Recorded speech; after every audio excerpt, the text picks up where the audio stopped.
สร้างกระเป๋าเงินดิจิตอลของชุมชนเข้าเปลือกค้ำประกัน เงินหมุนเวียน เศรษฐกิจเฮามั่นคง พี่น้องชาวลาวที่หักแพงท่านเคยคิดบ่ว่า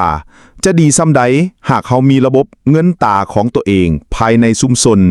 ที่สามารถหมุนเวียนได้อย่างคล่องตัว และสร้างความเข้มแข็งให้เศรษฐกิจท้องถิ่นของเฮาโดยบ่จำเป็นต้องขายเข้าทันที มื้อนี้พวกเฮาขอเชิญชวนทุกท่านมาร่วมกันใช้กระเป๋าเงินดิจิตอลของชุมชนของเฮาเอง นี่บ่แม่นแต่เพียงแอปพลิเคชันธรรมดา แต่มันคือระบบการเงินแบบใหม่ที่เปลี่ยนแปลงวิธีที่เฮาแลกเปลี่ยนสินค้าและบริการ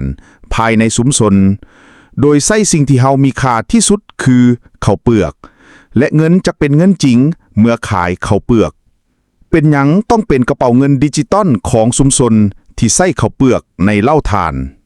จริงๆแล้วของมีมูลค่าอื่นก็ได้ แต่นี่คือสิ่งที่เฮามี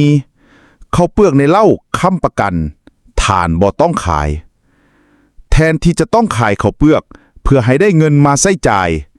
ทานสามารถใช้ข้าวเปลือกที่อยู่ในเหล้าของทานเองเป็นหลักประกันข้าวเปลือกยังคงอยู่กับทานปลอดภัยแต่ทานสามารถนำมูลค่าของมันมาใช้จ่ายได้ทันที ตัวอย่างทานมีข้าวเปลือกอยู่ในเหล้าทานสามารถนำมูลค่า5 ล้านกีบมาเปลี่ยนเป็นเงินดิจิตอลในกระเป๋าของทานเงินหมุนเวียนในชุมชนเมื่อทานมีเงินดิจิตอลแล้วทานสามารถใช้จ่ายกับพี่น้องร่วมชุมชนได้ง่ายขึ้นบ่ว่าจะซื้อเครื่องอุปโภคบริโภคซื้อขายพืชผักหรือจ่ายค่าบริการต่างๆเงินจะหมุนเวียนอยู่ภายในชุมชนเฮาสร้างเวียกเฮ็ดงานทำและเฮ็ดให้ธุรกิจน้อยใหญ่เติบโตรักษามูลค่าของข้าวเปลือกท่านบ่จำเป็นต้องขายข้าวเปลือกในยามที่ราคาบ่ดีท่านสามารถนำมูลค่าของมันมาใช้ก่อนและเมื่อครบ1 ปีท่านเพียงแต่ชำระเงินคืน5 ล้านกีบเท่าเดิมตามจำนวนที่ท่านได้ใช้ไปนี่คือการนำใช้ทรัพยากรที่มีให้เกิดประโยชน์สูงสุดโปร่งใสและสะดวกสบายระบบดิจิตอลจะช่วยให้การเฮ็ดธุรกรรมต่างๆมีความโปร่งใสสามารถตรวจสอบได้และง่ายดายเพียงปลายนิ้วมือผ่านโทรศัพท์มือถือวิธีการเข้าร่วมท่านเพียงแต่ลงทะเบียนครอบครัวเพื่อยืนยันตัวตนและต้องการนำมูลค่าเท่าใดมาใช้ก่อนตัวอย่างต้องการใช้5 ล้านกีบสร้างกระเป๋าเงินดิจิตอลพวกเขาจะช่วยท่านสร้างกระเป๋าเงินดิจิตอลส่วนตัวของท่านเองโดยจะมีเงิน5 ล้านกีบโอนเข้ากระเป๋าท่านทันทีเริ่มนำใช้ท่านสามารถใช้เงินดิจิตอลนี้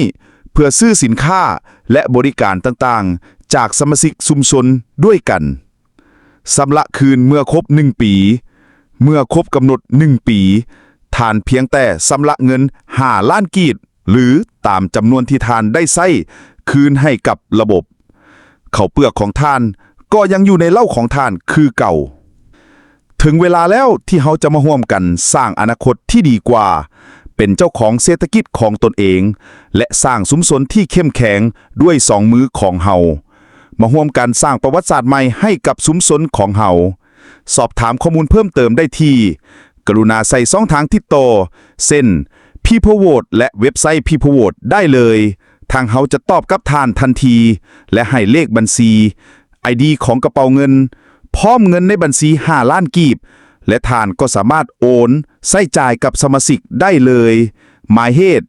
กระเป๋าเงินดิจิตอลนี้ใช้ได้เฉพาะสมาชิกเท่านั้นบ่สามารถใช้กับระบบธนาคารได้เพราะออกแบบมาให้ใช้สร้างเศรษฐกิจให้ดีขึ้นภายในหมู่บ้านหรือชุมชนนั้นๆเพื่อแปลงสินทรัพย์เป็นทุนให้ใช้จ่ายคล่องตัวบ่ให้เศรษฐกิจติดขัดให้คนมีกำลังซื้อหลายขึ้นคนขายก็ขายของได้ถ้าหากท่านข้องใจบนใดก็คอมเมนต์ไว้ได้ขอขอบใจสบายดี